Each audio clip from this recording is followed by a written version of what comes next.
Hi, it's Ed, and welcome to episode 1 of Cracking the Codex for Codex Necrons. I'm joined for a special guest edition, as always, by John Scrivens. How are you doing today, John? I am pretty good. I'm feeling very reanimated by this codex. Excellent. That was terrible. And joined as well by Mark Crombleholme, our Necron specialist. How are you doing, Mark? Hi, guys. Yeah, I'm alright, thanks. Lovely stuff. So, before we get into the meat of the Codex, what are our sort of general thoughts about the Codex in comparison to the Index? How are we feeling about it overall? So I think it's in general a good codex, a nice, solid codex. It could be great, so you could say it was a great codex, but with flaws. And I think that's kind of how it is. Nothing's perfect, but an awful lot is really quite close to being very, very enjoyable as well as competitive. Which is, I think, a great place to be in, because when everything's too good, it'll get nerfed in the next balance patch. So yeah, hopefully they fly just under the radar and do well, but not too well. Mm-hmm. Lovely stuff. And we were chatting as well before the show. I think all 5 of the detachments have not only competitive viability, some more than others, but they're all quite interesting as well, which is a good place to be in. All right, so we have got the army rule. You're going to remember this one. You've played against Necrons already, this detachment, this year, I should say. In your command phase, each unit below starting strength regains D3 wounds at the end of your command phase, so no reanimating onto objectives, unfortunately. And this will return previously dead models to the battlefield. So if you've got one model dead, but the other models are all at full strength, you roll a 1, the model comes back with 1 wound. Nice and simple. Not going to see the same sort of reanimation levels that we saw with the Index, where the warrior bricks were supercharged and you'd leave one warrior alive and then you'd blink and they'd be back to almost full strength again, which I think is a good change. Puts other strength into the other parts of the army. So, starting off, we've got 3 units of note. I think this is one that nobody's going to be surprised to see. Wraiths, they gained a wound, and they gained the ability to be joined by a Technomancer. So, John, do you want to walk us through Wraiths? Yeah, so they've got 2 ranged weapon options, which aren't really what you use them for, but one of them, importantly, the Particle Caster, has Dev Wounds, so obviously if you roll 6s to wound, you'll do Devastating Wounds, but it's a pistol. So this is a unit you'll often find going into combat, so having a pistol, very useful. The output isn't what they're there for, really. I think more often than not, you'd see people kind of using the 9-inch movement to get them somewhere, hit something with mortal wounds, because if you fly over units, their special ability Wraith Form, you select one enemy unit that you've moved over, roll a d6 for each model in your unit. For each 4 up, it's you suffer a mortal wound. So it's one of those things very much like the Hammer of Wrath ability that Assault Intercessors with jump packs have. So it's a nice kind of, but it's not through combat, which I think is quite nice. So you can kind of sprinkle some mortal wounds as you're going where you want to be. And then potentially, if you're doing, say, a charge, the next turn, if you've cleared those guys off, but you probably won't, you could then try it again. So you could keep just sprinkling them around, and it's quite nice. The big thing that's kind of interesting to me is that they are beasts. So previously, when you had Wraiths, they had an ability they could phase through terrain. This kind of emulates that still, so you do get that ability for them to move quite freely, because often if you've got flying units that are 9-inch move type of thing, and then they're not infantry, you're having to then maneuver around terrain, and we all know we love a lot of terrain, right? So their combat is alright. So it's 4 attacks if they're using their Vicious Claws, which are 6 -1, 2 damage, which it's alright. I don't think you're going to see them kind of being a bully unit in combat. And then the Whip Coils are 8 attacks, hit on 4s, 5 no AP and 1 damage, which even in a brick of 6, you're going to pick up some Space Marines if you're lucky, but they'll save half of the things they get through, right? So it's not, you're not relying on that. But I realistically, I think, as you were saying there, 4 attacks each, strength 6, AP 1, 2 damage. You're not going to be killing a lot of stuff. You are going to be tying a lot of stuff up and probably plonking very hard to kill bodies on an objective, and that's really where those pistol weapons come in and make the ability to do teleport homers in the middle of the board are so valuable. Yes. Lovely stuff. Anything to add on there about the Wraiths, Mark, or have we pretty much covered it all? I think just with the pistols, it's a nice, if you run a unit of 6, it's 18 shots. It's a nice way to mitigate the slightly poor combat damage. If you're leaving things on a few wounds, you can kill a few models in your shooting phase, and that can really help. Yeah, absolutely. It's something I want to mention as well. Technomancers. You're going to put a Technomancer in there because it gives the unit 5 up feel no pain, makes them more tanky. But also, they just heal a model within 6 inches for D3 wounds at the end of the movement phase. That means you're probably going to reanimate a Wraith back to life, and then you're going to heal it up to full with the Technomancer. Can't res a model, but when you've got 4 wound models in a unit, that isn't going to come up all that often, I think.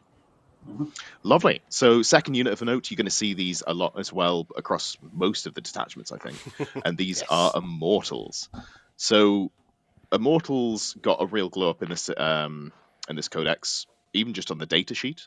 Their Tesla went from 18-inch range to 24-inch range, which is really nice. It makes it a lot easier to put some pain out without, suffering damage back. They have double exploding 6s, so sustained hits 2. You can be joined by a Plasmamancer, which gives you exploding hits on 5s. Suddenly, number of shots start to rack up. There are a couple of ways to get full rerolls to hit. Most notably, the Canoptek Court. That gives you full rerolls to hit if you're in your area of control there. You can instead join them by a Chronomancer, which gives them fire and fade. So there's a lot of sort of tactical play that you can do with not just the main output unit.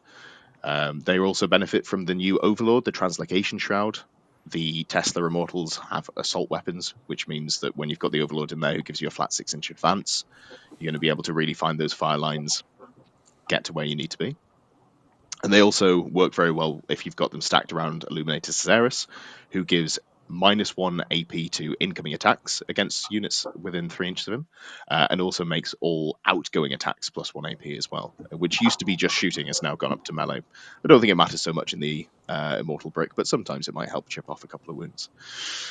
The real thing that you're going to be looking to see them used with, though, is the Canoptek Court stratagem that turns all of their guns into devastating wound guns, because they reroll all of their wounds if they're shooting a unit that is on an objective, which means that you can just fish for hits, get those sustained hits, exploding hits, fish for wounds, get those devastating wounds. You're going to be getting around 11 to 13 mortal wounds if you factor in a Plasmancer as well. It gets fairly silly. It's not ideal if you're playing, for example, Chaos Knights and picks up an entire War Dog in one activation. Anything to add to that on the Immortals, Mark? You covered rerolling wounds when the enemy unit's on an objective, right?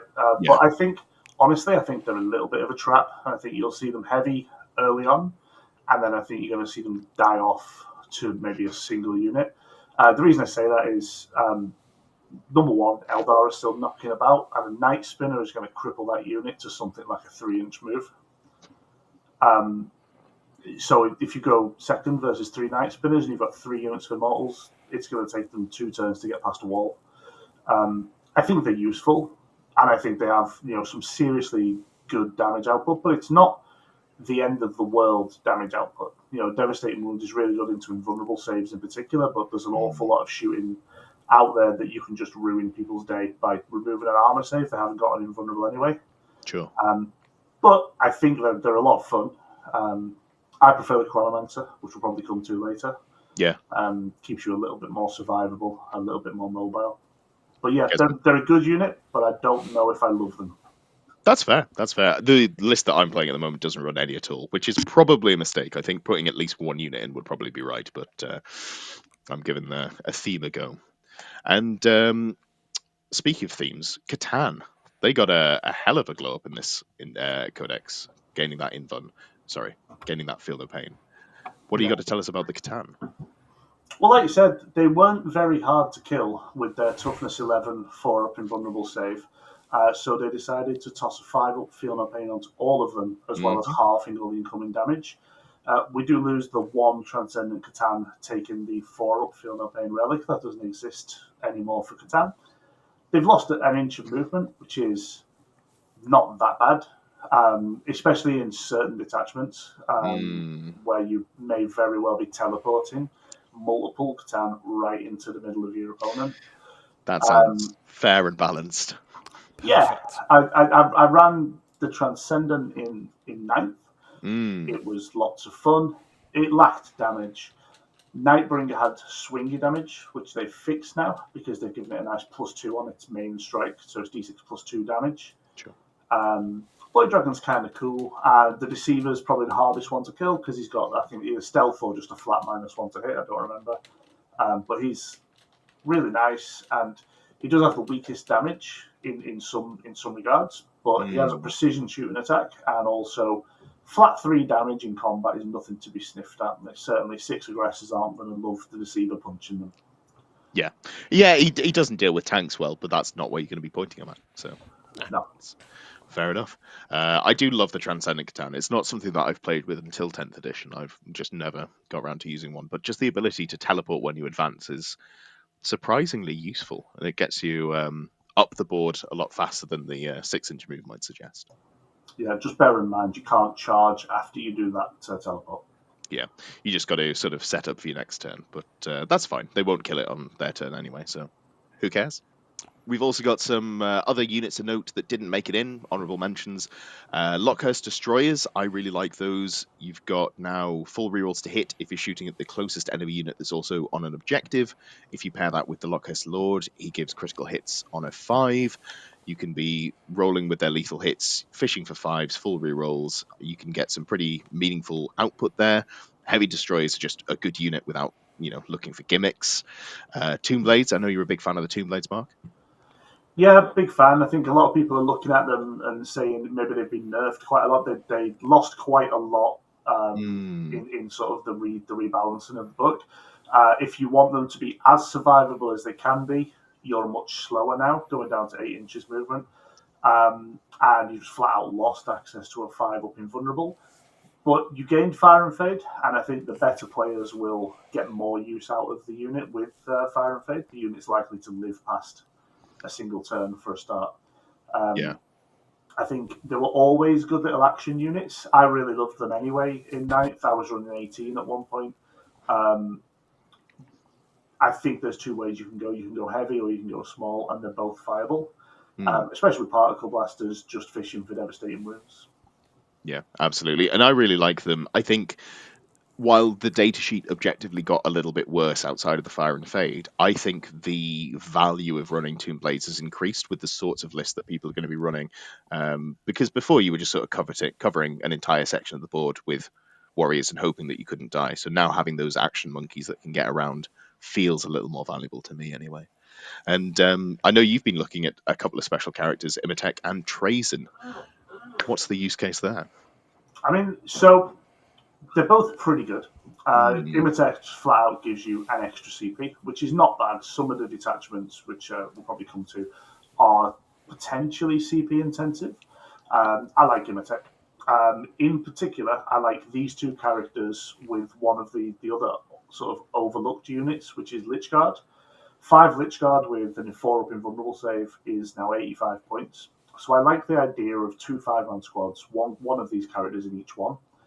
Imhotep gives me quite an aggressive option. I can teleport him 3 inches away in one of the stratagems, and then he does mortal wounds to everything around him, which is quite fun. And Trazen makes objectives sticky, and I like the idea of dabbing a dirty, sticky stamp on all the objectives. This objective's going straight into my collection.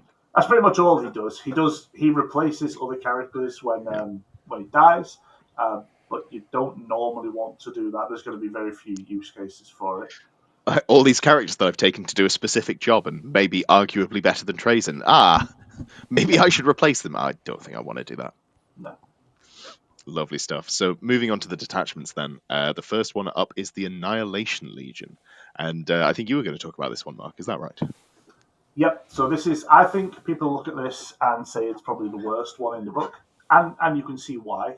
It's very, very melee focused. And there's basically nothing for your favourite honourable mentions, the Locust Destroyers and the Locust Heavy Destroyers. They forgot they existed. They just straight up forgot they existed. There's almost no benefit to them. The overall army detachment gives them reroll charges, or +1 to the charge if they're charging something that's below half strength, that's not bad. It's not a bad rule, except like stuff isn't going to be below half strength for very long, so it's really super situational.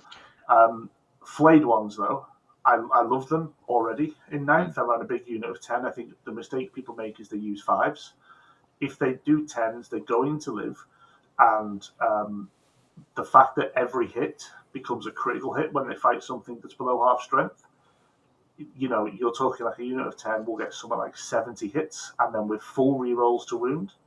And then if you go into the stratagems, you've got potential to go +1 to wound as well. So if you chip a big knight down to just below half with some shooting, flayed ones will probably finish it. That's a very familiar sentence. I have heard that sentence before in previous editions, and it's always terrifying. It's very much a weight and numbers game with the flayed ones. So Annihilation Legion, stratagems. So 1 CP, +1 to hit, +1 to wound if it's below half strength, your target.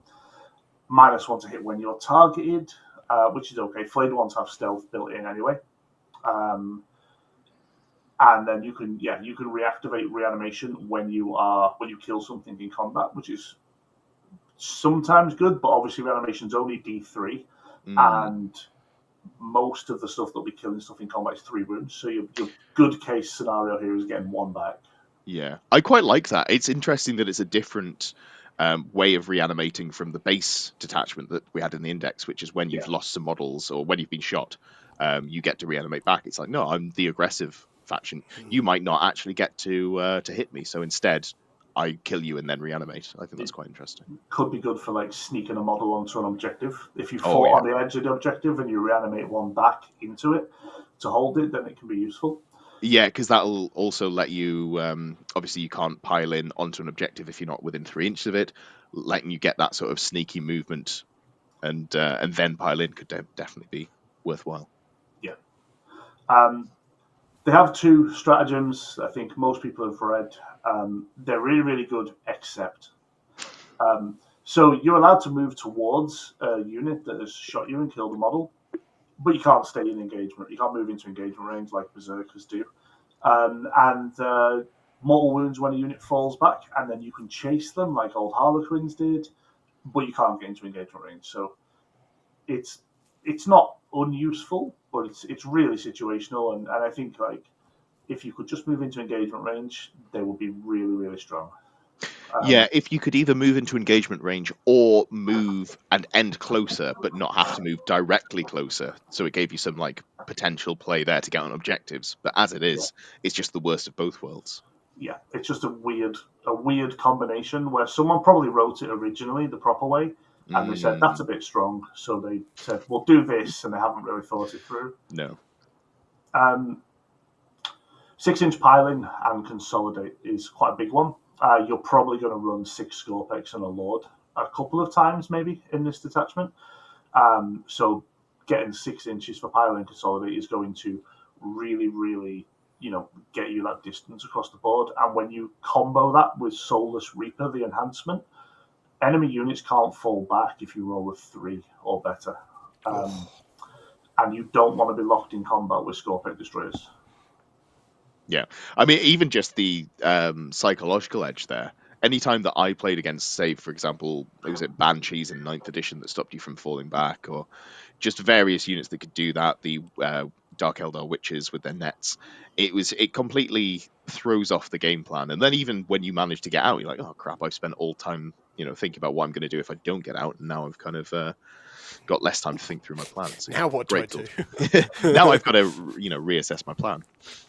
And I think sometimes there are times where you want the enemy unit to fall back, and I always would like these stratagems to give you the choice of rolling the dice. Because sometimes I want him to leave because I might want to overwatch him and kill him, for example. But, it's still solid. It's a solid combo. Fight on death on a 4-up, which is that's how fight on death is kind of going now across the game. It's not bad. Yeah. And it's only if they haven't already fought. I don't love it necessarily, but I think it's very meta dependent. Like if you're playing against a lot of, for example, World Eaters, being able to just put an aggressive roadblock up. So, yes, expensive models are going to die, but if they do, they're going to take something meaningful back with them. Is a tool that I don't hate to have in. But this is where this Legion comes into play, though. That you're going to have flayed ones. Yeah. Flayed ones infiltrate. It's perfect for World Eaters matchups. So yeah, Yeah. I do really like it. Perfect. Then we've got the Awakened Dynasty. This is the index detachment that got nerfed ever so slightly, and I think might actually be my favourite one, which is weird to say. It's like saying my favourite thing to have is plain cheese pizza. Vanilla But ice cream. yeah, their trait is command protocols. When you've got a character leading a unit, that unit gets +1 to their hit rolls whenever they make attacks. It's just good, especially now that you can put characters and wraiths. Just makes them nice and really ups the usability of some lower output units. I really like the suite of enhancements, not enhancements. I really like the suite of stratagems that you can use for the Awakened Dynasty. You've got a CP return a destroyed character at the end of phase. This used to be immediately after the character died, it would come back, and then you would continue rolling attacks against the unit. So quite often what would happen is you'd attack a unit with precision attacks. The Technomancer that was keeping the Warrior Brick alive would die, then it would come back, then it would die again. Now there's none of that, so it has upsides, has downsides. But one of the main things that I think you can do to stymie the Wraith list specifically is dealing with the Technomancers. If you can snipe them out, or if you can get them in combat, it makes it much easier to deal with the actual bricks. So being able to bring a unit back, bring the Technomancer back is very valuable in my eyes. They've got a CP strat to activate resurrection protocols after they've been shot at or fought in combat. D3+1 if led by a character. When you've got really hard to kill units like Wraiths, very valuable. The reason that I quite like this for a Wraith heavy detachment is they've got a CP strat for +1 strength and AP, and that makes Wraiths go from strength 6 AP 1 2 damage to strength 7 AP 2 2 damage, which is still, it's good. It's not amazing, but it takes them into might actually kill units territory instead of not doing that. There's another strat here. You can get reroll ones to hit or full rerolls if led by a character in the shooting phase against units in half range. If you wanted to run Immortals, this is a good way to do it. Obviously, you won't be getting the mortal wounds, but I think Immortals are still just valuable anyway. And there's also a strat to make your ranged weapons in a unit become assault, and you also get to reroll your advanced rolls if led by a character. This is probably not going to be something I use to have a shooty gun. This is going to be something I do to get a Wraith unit into the middle of the board early on, do some teleport homers, something along those lines, while closing a gap. I also quite like the enhancements that you can pick up here. You'll have seen them before. Veil of Darkness.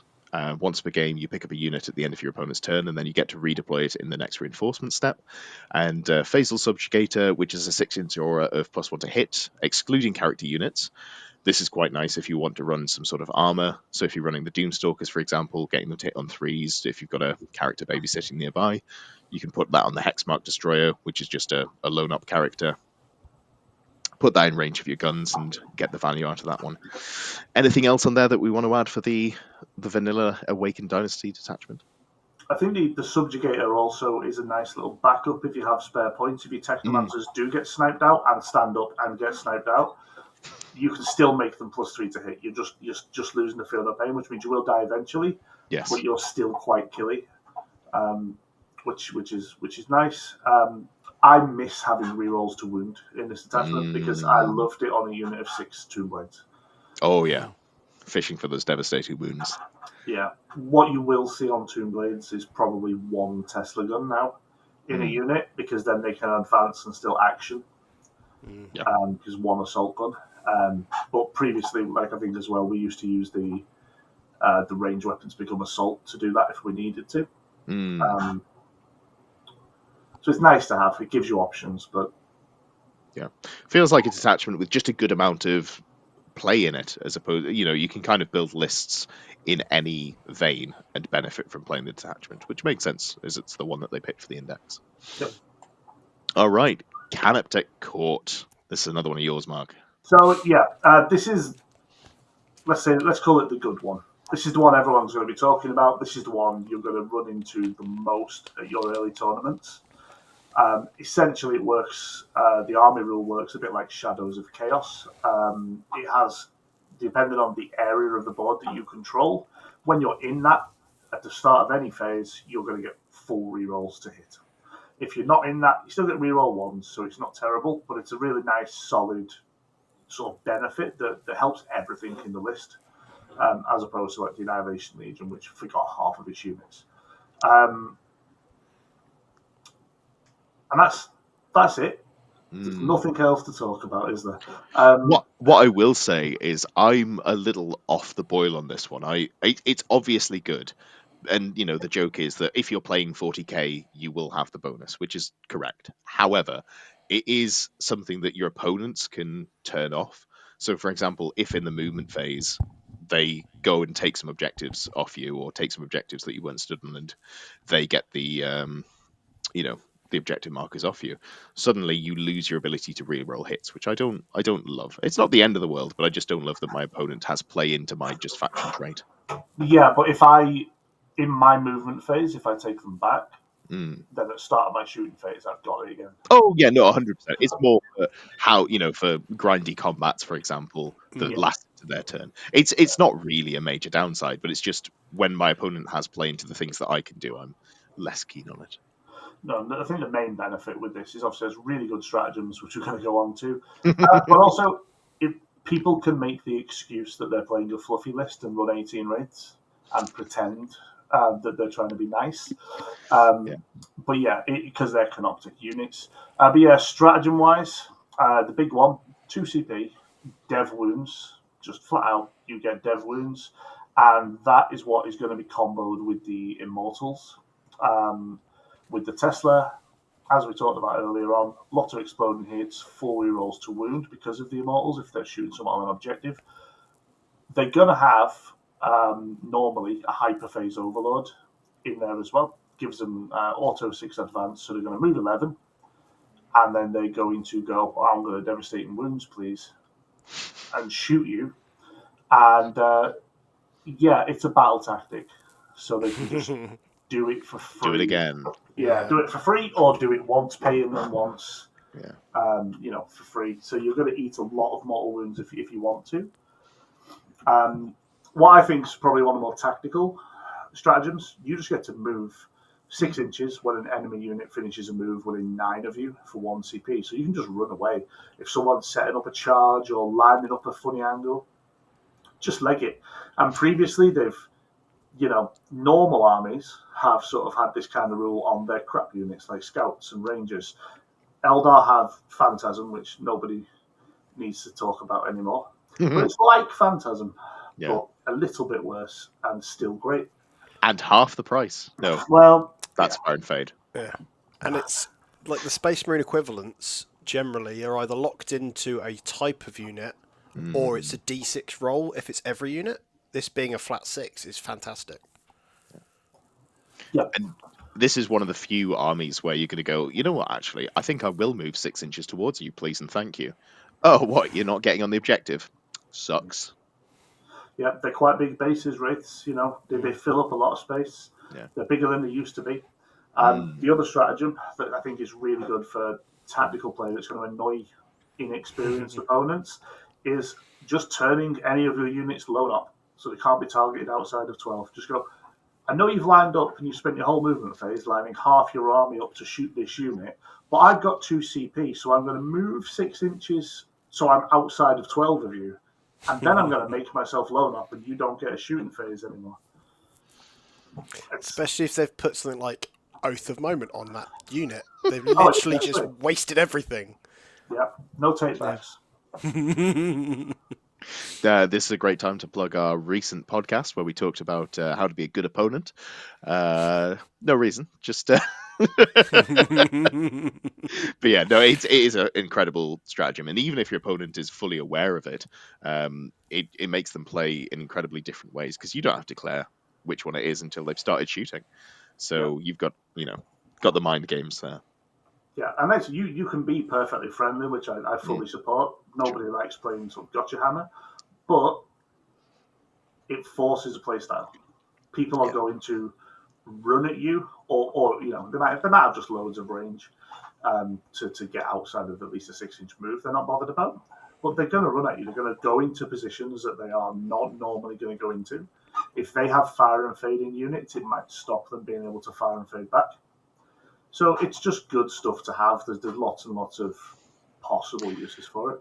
Yeah, I think even if you're being nice and, reminding your opponent, I think the two things that are going to catch them out is one, moving within 12 inches of a Wraith unit after they've already lined up their shots, and then you go, are you sure you want to move here? And they go, oh crap, I do have to move here because it's onto an objective, for example. You go, cool, I'm going to move back 3.5 inches. Oh, look, all of your stuff is now 12.5 inches away.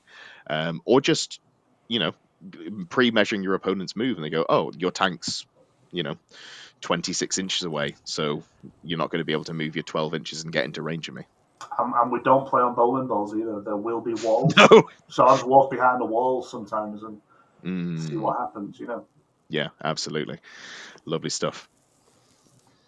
The other stratagems, they're still not bad. This is the problem. This is just a really good raft of stratagems. You can turn off cover for everything within on an objective, basically, which is nice if you're comboing it. If you talked about Xerath and Immortals before, you get an AP1 and ignores cover now. Now they're more dangerous. Even if you don't take Tesla and Dev Wounds, if you take Gauss Immortals, which I don't think people really want to talk about, but they're AP1, they're going up to AP2 ignores cover. That's not bad. That's not a bad unit to get all the other stuff and still have that. And yeah, you can infiltrate some Wraiths. Why not? Why not? Yeah, let's put them 9 inches or whatever away from you. And if I go first, you're tied up. And if I don't go first, I can run 6 inches away. Yep. Yeah. And then there's an auto divinator, which basically means if you didn't bring Imhotep, you probably want this because all the stratagems are so good.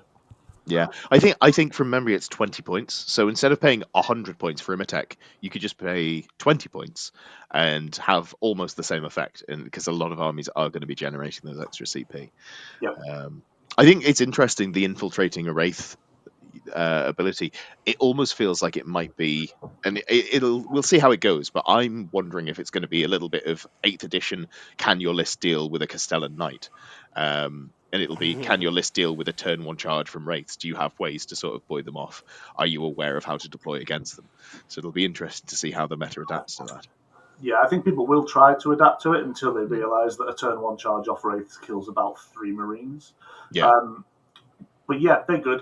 Also worth noting, there are Forge World units, if you're one of those people. Canoptek Acanthrites, they have infiltrating melter guns for free. It can turn on your power matrix early on, and then you just toss a load of melter guns into people, and you get a bonus AP. If we go back to the previous bonus AP sort of conversations, they can be useful. There is a place for them. I kind of look at them as sort of an alternate Tomb Blades, is the way that I've been thinking about them in my list. They're not as fast, they don't scout, but they start infiltrated up, so it's kind of a little bit of a wash there for me.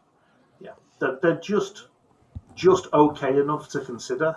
And I think if you ran 18 of them and 18 Wraiths, someone's going to have a bad day, especially if you back it up with loads of flayed ones and see what they're facing. Oh, God. You could just start 24 Canoptek models in no man's land and just say, what are you going to do about it? Go second? Sucks. And potentially 30 flayed ones. Yeah, which I'm a big fan of flayed ones. I'm not running the 10-man units that I know you're more keen on. I like them as little skirmish, do objective pieces, but very valuable there. All right, Hypercrypt Court. This is the one that's got you the most excited, I think, isn't it, John? Yeah, well, it's the movement shenanigans where you pick up your units and correct all those horrible mistakes you've made in your previous turn. So it's just perfect for me, the competent wargamer.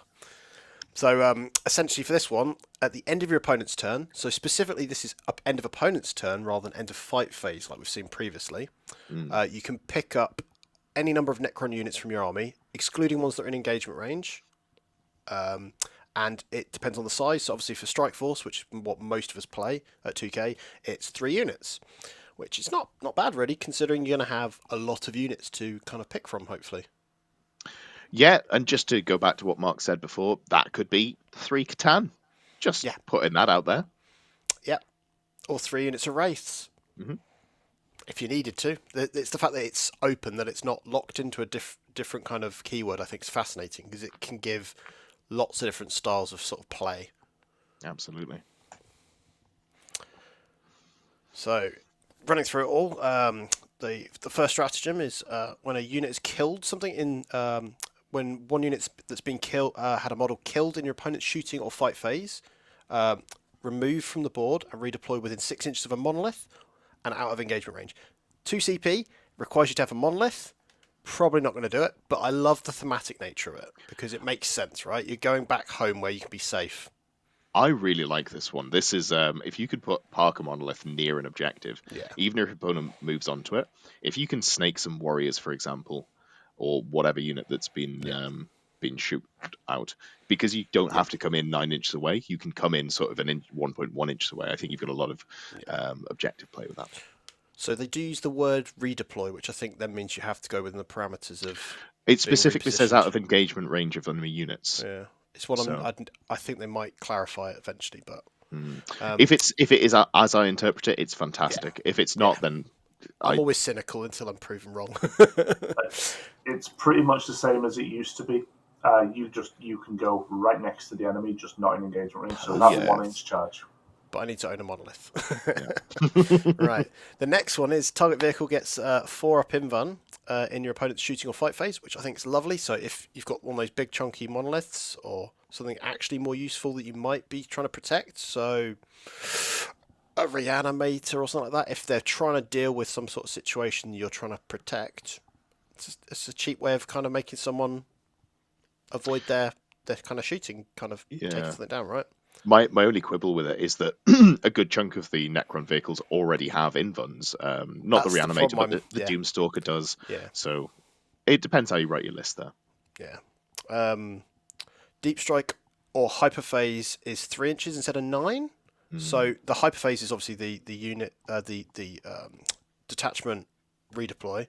So kind of is really useful because normally you'd be like, right, I've got all these units coming back down, but how do I position them? And we've seen it with things like Inceptors, how annoying it is to screen out 3 inches away from stuff. Like, you can't stop it, really. So even something as silly as, say, 3 Scarab bases being lifted up and then dropped down into a little corner that they thought they'd screened out, that's just annoying, right? Or Tomb Blades, because equally a small base, right? They're 25mm flying bases. Yeah. So just some fun little things. A Katan. Yeah, I know you're going to go there, Ed. I'm trying to think outside of the Ed box. And then the last one is one unit that enters the battlefield via a monolith and started on the boards. Eternity Gate can charge. Yeah, so if the monolith started on the board and then you shunt a unit forward using the model's Eternity Gate to come in, they can still charge just outside of 3 inches away. Yeah, so that just gives you 3 inch charges. For 2 CP. Which is really quite nice. It is solid. Yeah. And then there's 2 enhancements. So the one that in fact, these are the 2 that I've put in, spoilers, in the list I've written up for later. So Dimensional Overseer is adding 1 to the number of units that can hyperphase. So suddenly you've got 4 units, which more is better, right? And then the Osteoclave Fulcrum, try saying that 3 times, gives the bearer's unit the Deep Strike ability. So you could have a unit that you really want to shove down someone's throat that doesn't have Deep Strike, or specifically you're planning to pick up a lot as well. Having it Deep Strike and then come back down, you're not having to play this game of hiding on the edges and trying to just be on strategic reserves, which I think is really quite flexible. I like it. Yeah, no, absolutely. I think it's a fantastic detachment. It's really interesting. I think it's going to be you're quite hot on it as well, Mark. I think it's where a lot of the skilled players will end up going with Necrons. And skill players plus John. But yeah, that is. I think Hypercrypt Court to start with will be the detachment that the best players get the best results with. But I think that Canoptek Court will be a stat check that everyone has to deal with for the first few months, at least until a balanced data slate when, I don't know, maybe rates go up by 50 points a unit or something. Yeah. I think it's good. Slightly hampered by the fact that 4 of the stratagems are only useful if you have a monolith. Yeah. And I think we play a lot of UKTC. In UKTC in particular, there's not a lot of good places to put a monolith. It doesn't fit in a lot of places. It's over 6 inches wide as well, isn't it? So you can't even pick it up and put it into strat reserve. Yeah, it's tricky. Yeah. And heaven forbid you bring a transcendent Tesseract Vault. Yeah, which physically can, because you have to put it in the ruin. So one of our teammates took one to London GT, and he could just basically get part of the model round the ruin. It's the only way he could actually move it. Yep, and you'll find Fantastic. some events will say that you can't overhang the walls. Awful. Yeah, because of shenanigans like that. I don't know which side of the fence I fall on, because I don't care about Tesseract Vaults too much. But I think it's good. Going back to what I said before, this is the one that I will do a couple of units of Lichguard in, possibly Immertech. And if you remember, if I deep strike 3 inches away, hey, once per game, I'll just do some mortals with this guy. So if you've hidden nicely behind a wall or something, I'm just going to come over here and nuke you. And then when you do kill my slightly pointless character, or try to, because he is surrounded by Lichguard and they're quite tough, I'll do it again with the Nightbringer, and he does an aura of mortal wounds as well. And then you've got a Katan, and it might be the other way around. You know, it might be Nightbringer first, but it is a problem stratagem because you can move anything you want. Exciting. So, Yeah, it's always difficult to play against, even when you're playing against armies like GSC, which don't necessarily put things that are super valuable or super killy in your backline. Sometimes they put, like, you know, a buffed up brick, but it's typically used for scoring, I find, when I was playing against GSC previously. But then you can just put a Catan 3 inches away from, you know, your opponent's models on their home objective, and just say, you have to deal with this. What are you going to do about it? yeah, and it's not just you have to deal with it. It's you have to deal with it. I'm going to do mortals pretty much at the end of my phase to whatever's near me, and it's a pretty big near me bubble. Can't remember if it's 6 or 12, but it's big. Yeah. But also, it's you have one turn, because if you let me get to my next turn with this guy alive, stuff's dying. Stuff's dying left and right. And you're regaining wounds, especially if you can get the Technomancer nearby as well. You know, really double up on that life free again. And what can I do if I want a Technomancer nearby? I can teleport one. Oh, can you? Yeah. Oh, Yeah. wow. Maybe you've given it the Osteoclave Fulcrum, perhaps, to just for this situation. Yeah, and I think one thing that I'd like to see, but I don't think we'll see, but I like the idea of Canoptek Reanimators in this detachment, having mobile ambulances that just sort of Doctor Who themselves to the edges of the board, and you hang around the edges a lot while your wraiths sit in the middle. Yeah, no, that sounds great. And the final detachment is the Obeisance Phalanx. The trait here is worthy foes. In your command phase, select one enemy unit, and until the start of your next command phase, each time an Overlord unit, Lichguard, or Triarch unit from your army makes an attack that targets that unit, add 1 to the wound roll. It's basically Oath of Moment, but instead of rerolls to hit, it's +1 to wound for select units, and key any unit that an Overlord joins. So, you know, Warriors and Immortals as well. They'll get that keyword, getting the +1 to wound. Nice. Yeah, I think it's an interesting detachment. It is very focused on the Triarch and the Lichguard keywords. Some of the things that should have those keywords don't. I believe the Silent King doesn't have it currently. I believe that the Triarch Stalker doesn't have it currently, which is a real shame. I've got one kicking around just over to my right. Great model. I think Immertech doesn't have the Overlord keyword, so he doesn't benefit in this detachment. Hopefully the sort of thing that they will pick up in the next month or so when they write some FAQs, but we will see. But they've got a suite of fairly interesting stratagems. So Lichguard, one of the big changes from the index to this codex is they no longer can be joined by the Technomancers or Cryptex that you were going to put in there. So the access to critical hits on a 5+ isn't something that you get. But now you can get that in a stratagem. You know, you can pick a unit in the shooting or fight phase and you get critical hits on a 5+. Quite nice to have. Lots of units in there that benefit from it. You can spend a CP to give a Necron vehicle -1 damage on incoming attacks for the phase, shooting or fight phase again. Against some armies, this isn't going to mean very much. If your opponent's trying to, you know, Gladius Lancer you to death and they're doing D6 plus everything damage, sometimes they're going to hit you with loads of D2 attacks and you just double your wound count, which is very nice. Then there's a couple of stratagems that are specifically for the Lichguard or Praetorians. There's this 1 CP fight on death on a 4+. That's fine. I think it's Lichguard especially are a unit that are going to get charged more than they charge. They're quite slow. They don't have advance and charge available to them. you might take them more for the tankiness. So being able to make it painful to actually charge them is quite valuable. It's the sort of strat that you might not end up actually using, but when you tell your opponent about it, it influences how they play their game. You can also buff up the objective control of Lich Guard or Praetorians in the command phase, +1 to the OC, +3 if it's a vehicle. Again, this leads me to think that the Triarch Stalker is going to get keywords FAQ'd because it doesn't currently have the right keywords, but we'll see how we get on that one. And then the enhancements in this one, they're fine. They're interesting, but I don't think they're necessarily the strongest. The two that stood out the most to me were Warrior Noble, which gives you -1 to hit for melee attacks against the bearer's unit. It's nice, and for example, the World Eaters matchup might make a big unit a little more survivable.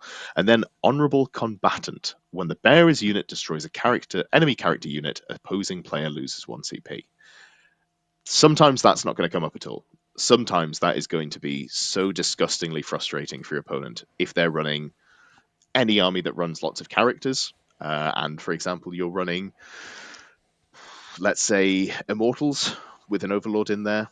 They can kill stuff at range. They might not have as good output as in other detachments, but if they're running, small character units or lone ops, if you're able to pick those up with this character's unit, just, there's not a lot of CP in the game as it is. Losing them just for, having your unit killed is going to be an incredibly frustrating experience. It's the sort of thing that I don't necessarily know is good, but I would put in my list every time I wrote one because I want it to go off. Lovely stuff. Any thoughts on the detachment here that we haven't covered? I like it. Yeah. I do. Honorable Combatant, I'm not sure if they're going to change that to when you kill something in combat. They should. Because right now I'm going to be honorably combating stuff from 24 inches away. Yeah, and then firing and fading behind a wall. Yeah. I think it's good, right? The thing is, the reports of the Lich Guard's death have been exaggerated. They are still 2 wound, 4 up in vulnerable save, toughness 5, -1 to wound when there's a character in there. Yeah. It's only against things that are above your toughness, but that's how it should have been in the first place. Yeah. But that's what you want. Yeah, it's still very good. Reliable, right? Yeah. The rest of your rules make you, you can just do the maths. Okay, well, I'm going to lose 3 or something. Yeah. And I'm going to grow some back. With the Rezo, one thing you said I just want to touch on. Yes, they're slow, unless you put a teleporting Overlord in there with them. That is true. They move 11 inches, set up behind a wall, wait a turn, and then they murder you. Because it's 30 whatever attacks, strength 6, maybe 2. Yeah. I like it. I think it's fine. I just don't think there are necessarily enough units to buff. Because I don't like Praetorians, to be honest. No, that's fair. There have been some people use them at events, and I look at the data sheet and I'm like, sure, I guess. But that's about as excited as I can get about them. Nothing wrong with them. No, for me. There's nothing right with them. That's what it is. We'll be getting none of them Praetorians in my house. Clip it and chip it in 6 months' time when I'm running 30 of them for some reason. But we'll see. All right, we've got 3 lists. My list is it's going very specific on a playstyle. I want to see if it works out. It'll be interesting. It's probably not where I end up by the time we go to the Nottingham GT in January. Scrivo's written an interesting Hypercrypt Court list, and Mark has written an actually good list. So we'll get through those. So my list is Settlers of Catan, the joke that everyone has made, and I've gone for Awakened Dynasty instead of the Canoptek standard detachment that everyone's going to be running. That's because I haven't gone for any Immortals. I think they're probably good, but I'm interested to see how much I can hammer down on the theme of 6 really durable units, try and play the mission as much as possible, and be as much of a pain for my opponents as possible. Starting off with the fairly standard 3 units of 6 Wraiths, all with particle casters so they can do actions in combat. I've got 3 Technomancers, 1 with the Veil of Darkness. Since I don't have the forward deploy, I wanted to have some sort of ability to do some redeploying there. 1 Technomancer with the Netherrealm Casket, which is just good, and then 1 single Technomancer going with the other units as well. I've got a single Hexmark Destroyer who will start in reserves. They are there to do lone op things. 70 points, just a good unit to have. I've then gone for triple Katan. I went for the Nightbringer, who I think is just objectively the best. They do the most damage. They're on a very small base. They're quite easy to hide. Just a great unit. One of the best special rules on their data sheet as well, in my opinion.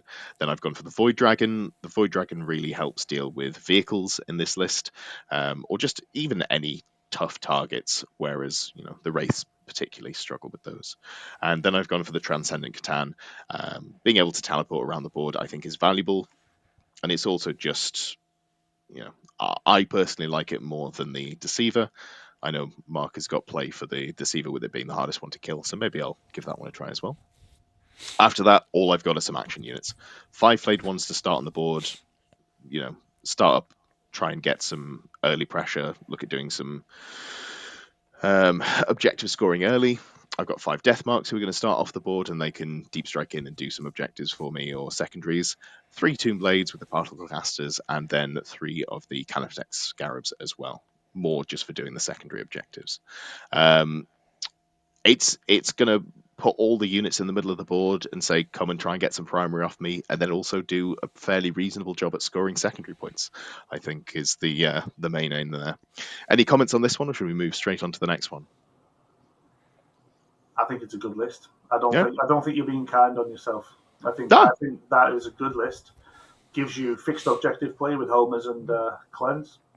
Of course, I'm hoping that homers gets binned to fuck in January, so we'll see how that goes. Yeah. But no, thank you very much. That's it's definitely iteration number 3 of the list, but I'm enjoying playing around with it. Moving on to Scrivo's list, Chumbawamba. Yeah, because my theory here, because I've not actually put it into practice yet, was put as many units as I can that have either got deep strike or some sort of pesky way of getting in and around the board. So things like the Hexmark Destroyers, the Ophidian Destroyers, so having 3 units of 3 of them, I thought, just so I can pick them up, place them somewhere, and then obviously having... I fell into the trap, which I would still want to try, is having 3 Plasmancers with 3 bricks of Immortals and just see how much damage I can do. Because I thought, if I'm playing the game of moving around lots, I still want to have some output. So that's why, to start with, I put in the Void Dragon, because I thought I just want to be able to at least hurt some big vehicles. Even if I can slowly kill one, or just kill a alright vehicle, at least then there's something that can give me a chance with it. Because there's nothing worse than just running into people with just Necron Warriors and going, well, I'm just going to die here. I put in 1 Heavy Destroyer, just because I do like having 1 big gun still as well. I put in 2 squads of Tomb Blades, similar sort of thing, just having them bouncing around, being a pesky objective kind of action monkey sort of thing. I put in the 1 unit of Wraiths with the option to have the Technomancer with them, which would give them deep strike. I thought was quite nice. So I could be picking them up, repositioning them. So if they go and do their job, eventually kill something, if in turn 3 I need to then move them, they can go somewhere else and be useful, rather than kind of, they're quick, but they're not that quick to get across the board. And then 3 units of 3 Scarabs, just because sometimes it's just nice to have, like, I could have probably put in another Heavy Destroyer instead, but I thought it was nice to have those small, pesky little guys just sitting area denial in the middle, in corners if I'm playing tactical, wanting to do investigate signals. It's just nice, right? Just having those choices. And it's probably got far too much mission play to it, but it's a mistake I want to make and then learn how to wind that back, I think. So it's kind of, sometimes it's nice to put too much mission play, I think, when I'm first building a list, and then rein that in rather than trying to take out the damage, because taking out damage always feels bad. Yeah, I think it's an interesting concept. I think, and as Mark was saying earlier with the Chronomancer, it might be nice to change one of those Plasmancers to a Chronomancer, because then you can... Yeah. I'm looking at that, and I think it was the Stormlord straight off the bat. Now I'm just like, maybe the Stormlord needs to squeeze in here somewhere. Already changed it in your companion app, but just being able to bring one of those units of Immortals on, and then fire and fade onto an objective would be a potentially quite powerful move. Lovely. Any thoughts on that one, Mark, other than pain? I think it's too many Immortals for a teleporting list, because that you don't have access to the Dev Wound strat. Even if you did, it cost you 2 CP. because you've got no overloads to help them out. Yeah. You don't have access to the auto advance, so you're going to be relying on dice rolls. It's not bad. Like, it isn't bad. It's just... It's got more development needed, right? Yeah, like you said, you're going to just love the secondary life. But I think you might struggle to hold primary past turn 3. I'm normally dead by turn 3, so it's all good. Maybe whack another unit of Wraiths in there for another durable unit. But yeah, no, I'll be interested to see how it plays. So you'll have to get it on the tabletop and see how it goes. And then we've got Mark's list as well. No silly name for this one. It did have one, didn't it? Oh, Wasn't this Canoptek or Canoptek? Oh, no, it did have a silly name. Ah, well. This is how we treat our guests. Yeah. So, yeah, this is a Canoptek Court list, I think. Or I think it works best in Canoptek Court. One unit of Tesla Immortals, one Teleporting Overlord, one Chronomancer, because I like the Mortal Wound stratagem.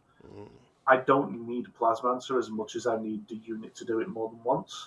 So I'm happy to go down to 8 mortals compared to 11 on average. Barely worth using. God. I'm happy for that if I can do it 3 times in a game. Yeah, it's more mortals. And I don't have to worry about CP so much. Nightbringer, because he is great, as discussed, and Deceiver. Now, I'm definitely, I know it looks like it, I'm not one of those people that's chosen the 2 Catan with the smallest bases on purpose.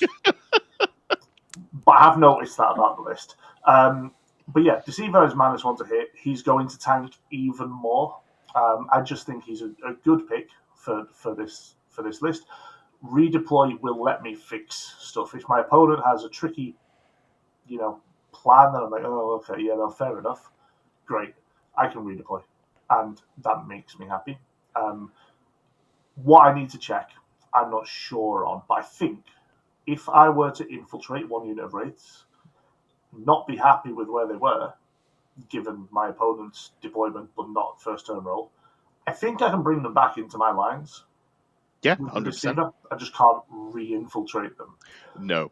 What's really key with that, especially in the World Eaters matchup, because the way I believe infiltrators work in 10th edition is whoever goes first does all their infiltrators first. Correct. So you have your unit deployed on the line to stop the World Eaters moving forwards. They do their scout moves, can't go anywhere because you're 9 inches away and they can't go move within 9. And then you say, cool, now I'm going to redeploy that either back into my lines or off the board. Too bad, so sad. You didn't go anywhere, and I didn't lose anything. It's a really nice combination. Yeah, I need to check the wording, but I think that might be how it works. And if not, just having a redeploy is never a bad thing if you're taking the guy anyway. Yeah. 2 Technomancers, which 2? There's 3 units of Wraiths. I'm pretty sure there's a 3rd Technomancer in the list, really. So yeah, he's hanging around as well. But the Wraiths have Technomancers. They do what they're doing in both of your guys' lists. They're going to run into the middle and stay there. Scarabs for actions, but also because they reduce OBSEC of my opponents. If they come to my Wraiths and they're trying to grind me down, and I can get Scarabs near them, I go, well, you're worse. And I can, because there's going to be a Technomancer in that unit, I will also benefit from the new rule that they get, which is they get +1 OC. Traditionally OC 0, so they're going to become OC 1, get some extra bases. And I can also explode at the start of the fight phase for do mortal wounds, which is exciting. Used to be a strat, now it's just free. Living the dream. Yeah. And then 3 units of 3 Tomb Blades for actions and or murder. Excellent. My favorite 2 states of being, actions or murder. Lovely stuff. Yeah, no, I really like this list, especially with the 3rd Technomancer in, which the editor will be fired after this. The editor is me, so don't worry about that. But yeah, no, it's good. I'm looking forward to seeing it on the tabletop, and I'm sure I will, because you've been hitting events just for the last as long as I've known you with Necrons, and having a great time putting up good results with them. Yeah. It's weird because I got a load of Necrons cheap about a year and a half, 2 years ago, but it was a lot of Necrons. So in order to get them painted, I said I'll take them for a year. Then I accidentally did really well with them, so now I've kept them. Yeah. And I've missed. Traditionally, I guess I was an Eldar player. I've missed all the Elf fun because I've been too busy playing Necrons. But I love them, and like we talked about earlier on, I think the Codex is super well rounded, and it will give me a full year, maybe 2 years of different play. So that makes me happy. Yeah, much improved in my eyes over the early 9th edition codex we got. So big fan, very excited to play some games with that. Thank you so much for joining us. Thank you for joining us, Mark. And we will see you next week, I believe, with a little bit of AdMech. More on that to come.